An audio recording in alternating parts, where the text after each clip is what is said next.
परशुराम जी त्रेता युग में एक ब्राह्मण ऋषि के यहाँ जन्मे थे, जो विष्णु भगवान के छठे अवतार हैं।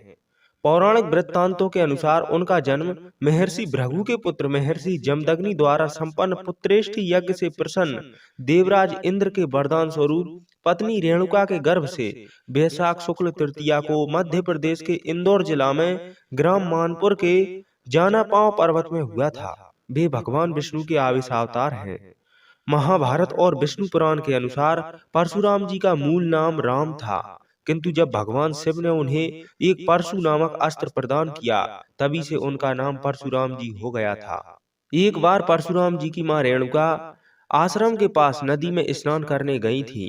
वहां पर उन्होंने राजा चित्ररथ को अन्य अप्सराओं के साथ स्नान करते तथा क्रीड़ा करते हुए देखा। राजा चित्ररथ दिखने में बहुत आकर्षक तथा सुंदर शरीर वाले थे। अन्य अप्सराओं के साथ उनकी क्रीड़ा को देखकर रेणुका का मन भी प्रफुल्लित हो उठा तथा वह उसे देखती रही। इसी कारण उन्हें स्नान करके वापस आश्रम में आने में देरी हो गई। जब रेणुका स्नान करके वापस आश्रम में लौटी तो उसके हाव भाव बदले हुए थे तथा उनके मन में अभी भी वही दृश्य चल रहा था। चूंकि ऋषि जमदग्नि एक महान तपस्वी ऋषि थे, तो उन्होंने अपने तप बल पर संपूर्ण बात का पता लगा लिया तथा रेणुका का मन भी पढ़ लिया।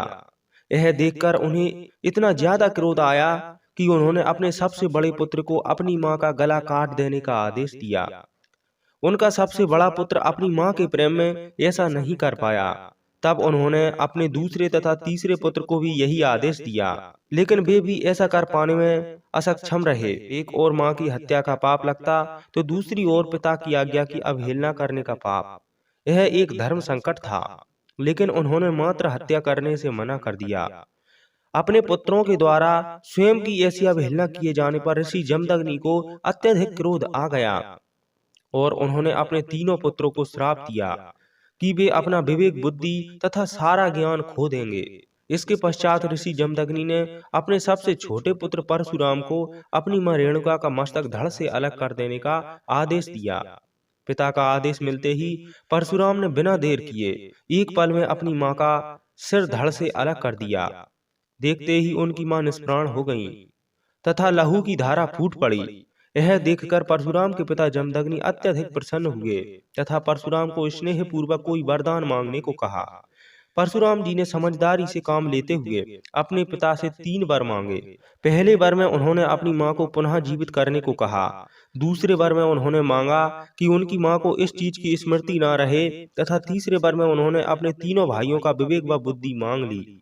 ऋषि जमदग्नि अपने पुत्र परशुराम की समझदारी से बहुत प्रसन्न हुए तथा उन्होंने उसे तीनों वर प्रदान कर दिए। इसके पश्चात सब कुछ फिर से सामान्य हो गया तथा परशुराम जी की मां पुनः जीवित हो उठी।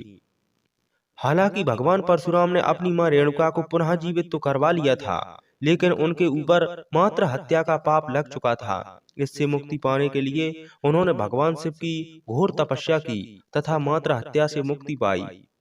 तो इस प्रकार परशुराम जी ने अपनी मां का सिर धड़ से अलग कर दिया था तथा उनके पाप का प्रायश्चित करने के लिए भगवान शिव की घोर तपस्या की। यदि आपको ये वीडियो कुछ जानकारी वर्धक लगा, कुछ ज्ञान वर्धक लगा, तो इस चैनल को सब्सक्राइब कीजिएगा। मिलते हैं अगली वीडियो में। जय भारत भूमि।